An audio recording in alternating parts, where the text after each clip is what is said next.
Welcome to the stunning Yorkshire Dales. In today's video, I utilise my car to photograph red grouse. Discuss the pros and cons of using your car for wildlife photography. But that's not all. A red grouse has bad manners. Let's see if it wants to say hello.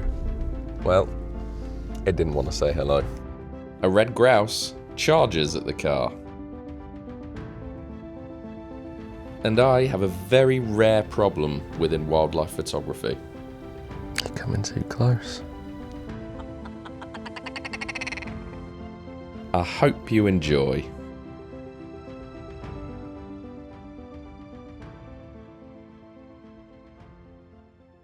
Hello! Oh, it's more red grouse for me this morning. However, I'm not in the Peak District for once. I am in the beautiful Yorkshire moors. And I'm also not outside braving the elements. I'm in my lovely, warm, comfortable car, which I'm going to be using as a hide today. So yes, the plan is to drive along this rather stunning road. If we see grouse, we'll stop at a point that is safe to do so, open the windows and get some photos and footage. I'm going to talk through some of the benefits of using your car as a hide and also some of the limitations. It's just started raining, which probably tells you the first benefit. You don't have to get rained on.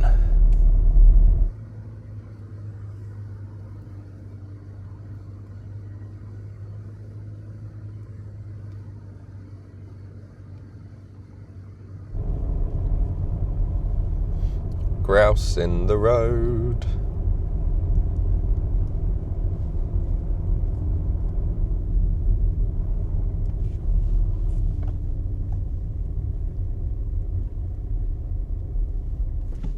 There's a grouse. Let's see if it wants to say hello.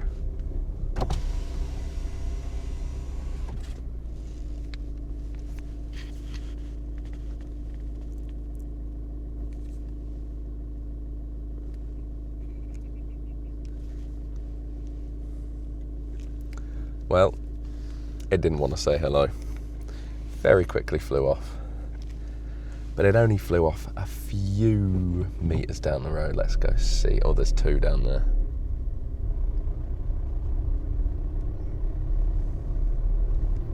There you are.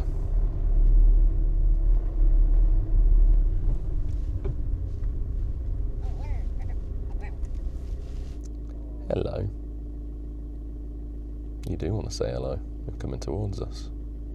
Well, this one has come too close to the car because I can hear it below me. It's literally right in front of the car, that's where it was. It's following me. Right, so this is quite obviously a male. A, because it's being strangely territorial towards a big car, but you can tell from the red detail on top of its head. Let me see if I can actually get some proper footage of this.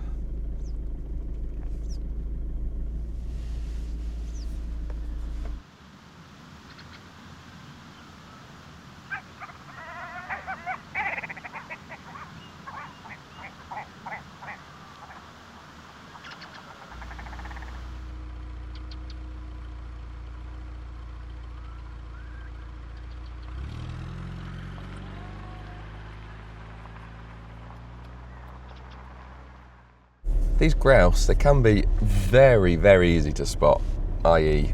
if they're in the middle of the road, but they can also be quite tough to spot, especially if they're in the heather. So if they're in the heather, what you're looking out for is this.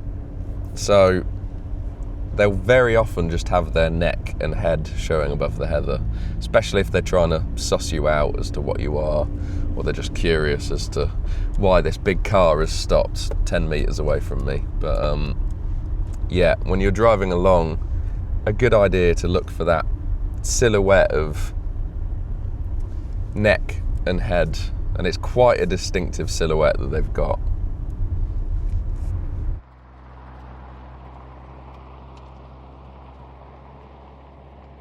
Oh, there's another one. Right, I need to stop speaking to you. There's one's about to cross the road.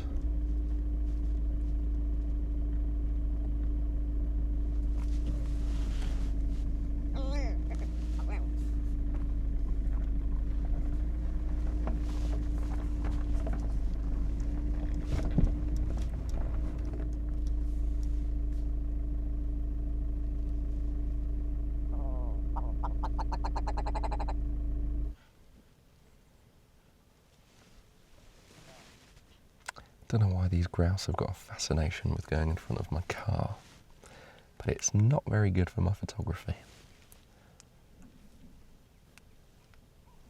I also don't want to run one over, so I guess we wait. It's right next to me. Where are you? Now here's one of the limitations of being in a car, is you can't really move. So if the grouse go somewhere where you can no longer see them, tough. The other thing is, you don't have a great deal of control with composition or slight movements back and forward, because as you can see, this is quite a small road, and most of the time where you can stop is just little lay-bys, so you don't have much control on moving backwards and forwards. Oh, there he is. He's just eating heather in front of me.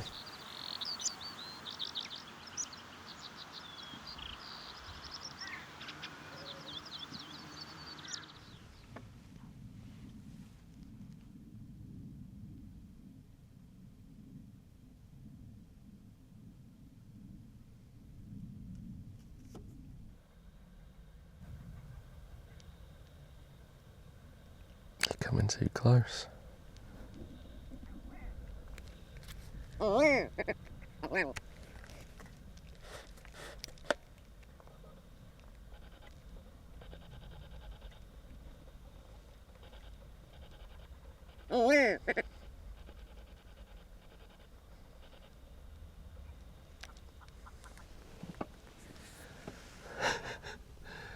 Well, that's the tightest portrait I've ever got of a red grouse. I can't see him.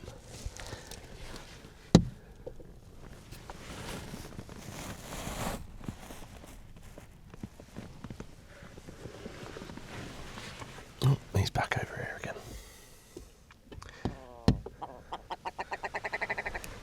Well, he's definitely displaying in front of me.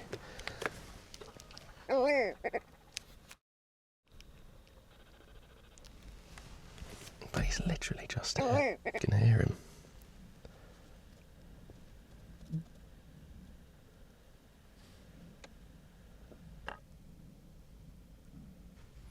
Well, yeah, I guess that's showcased.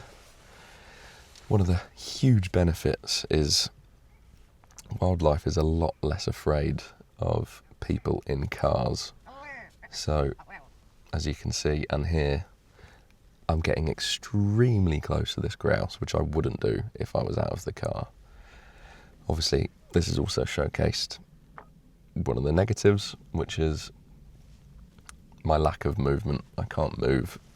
If the grouse goes out of sight behind my car or in front of my car, there's not much I can do. And the other thing is, if I'm shooting out of this window, I'm shooting down. The shooting angle isn't always great.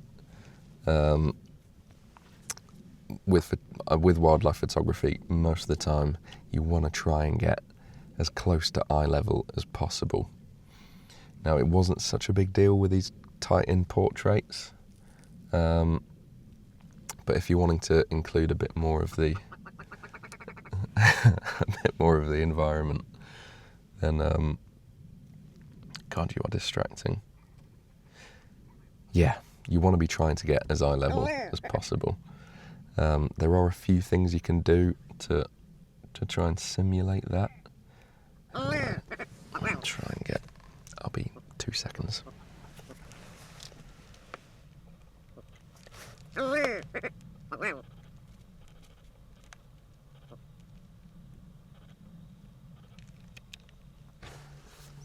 This is going to be another mess of a video because these grouse are getting in the way again. Yeah, there are a few things you can do to simulate that eye level, and one of the things is if I was to shoot out this way, you see how it's a raised bank, which means that I'm closer to eye level. And also, the further away you shoot, the less steep the angle is. So if I'm shooting down here, it's like here. If I'm shooting further away, the angle becomes a lot shorter, which means that you're simulating that eye level view. Right, the sun is just peeking out.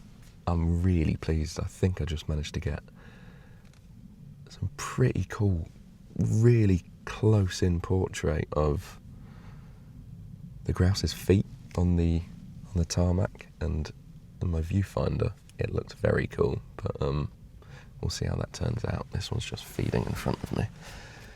I might try and move this car slightly and get some footage.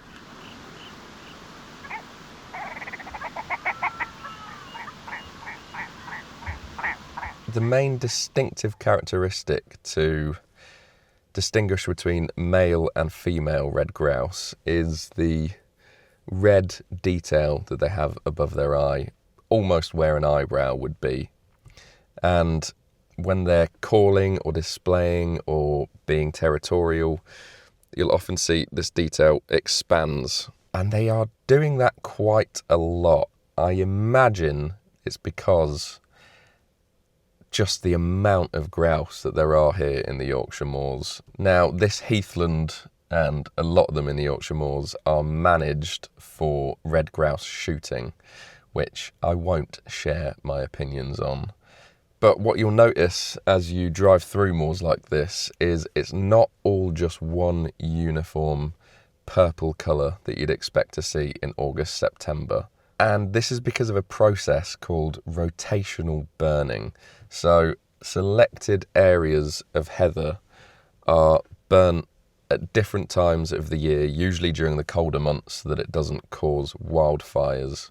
And that is because these red grouse, their favourite food is younger heather, so the green shoots on heather that's sprouting.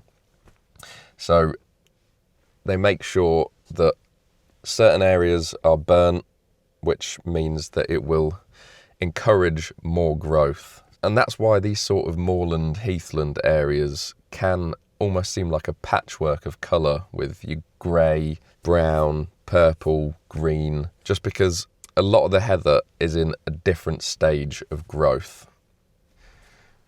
One of the reasons I come up to the Yorkshire moors is to run red grouse photography workshops, as well as my ones in the Peak District. And that's just because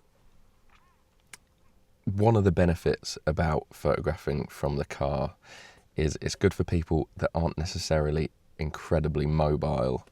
The ones that I run in the Peak District, there's hiking, there's trudging through heathland. It can be, I mean, it's not treacherous, but I wouldn't say it's easy, which is what I would say about being in a car. It also provides really good stability for hand holding and good for photos and very good for filming as well. And if you want even more support, you can use a beanbag and then pop your camera on top like this. Perfect. However, in mine, I've currently got polystyrene balls because it's very, very light, but I need to put something heavier inside it.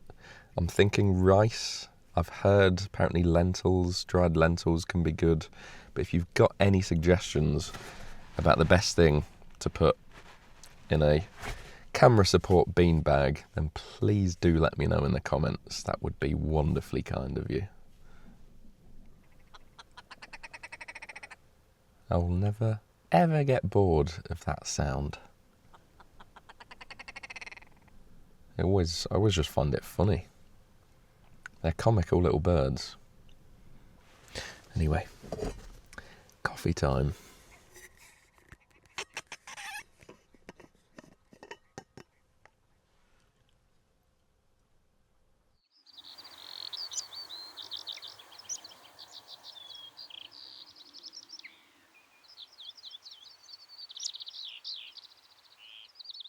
A tip I've got, if you've got one of those cars that's got the start-stop engines that when you come to a stop, the engine cuts off, or at least it should do, turn off your aircon, because sometimes my car engine won't turn off because I'm either trying to heat the car up or cool the inside of the car down, and it has to leave the engine running on. So turn off your aircon, and then your engine is way more likely to stop when you come to a halt, which is perfect for this type of photography, because I've made the mistake of having my engine running whilst taking video and taking some photos with a slow shutter speed, and it really increases the vibration that's coming through your camera.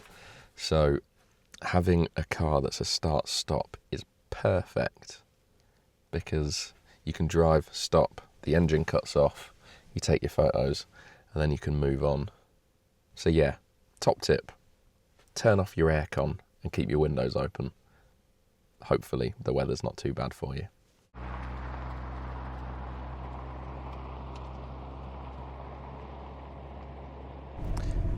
Tell you what, I've got incredibly lucky with some of the photos that I've managed to get. I mentioned earlier about the frustrating thing about being in a car or using a car as a hide is you can't get down to eye level very easily with the birds.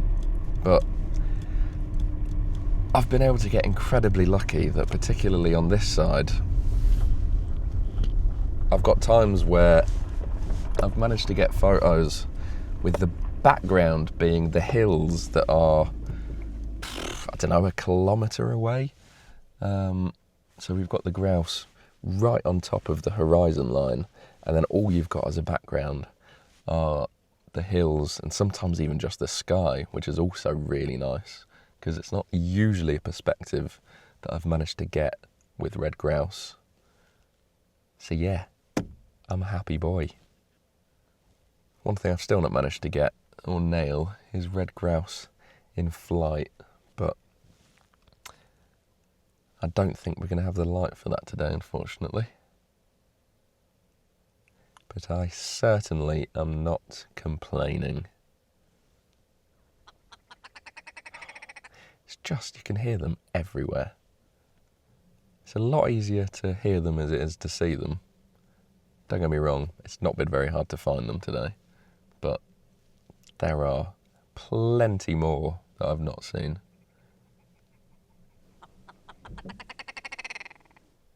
Such a cool sound. Right, I'm going to have one more drive up and down, see what we can get, and then it's breakfast time.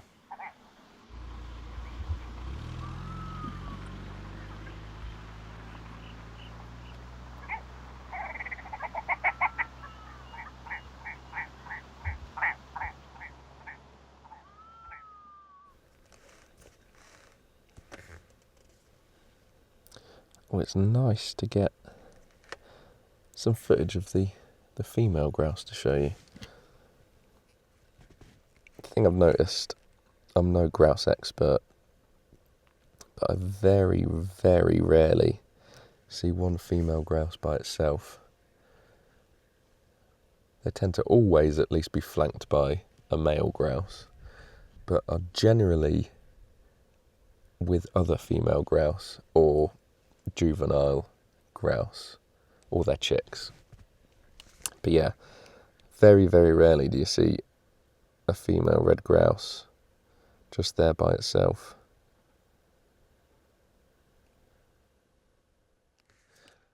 Well, that feels like a good place to finish this video. And I, as always in the mornings, I'm getting hungry, so it's time for my breakfast. If you have enjoyed this video, then please consider a subscription to my channel. It's completely free of charge and it makes a big difference to me, so that would be wonderful of you to do so. If you've got any questions or anything, then please drop me a comment and I'll do my best to get back to you with hopefully a good enough answer. Right, well, that's it for this video. I'm going to say thank you very much for watching and I'll catch you on the next one. Cheers.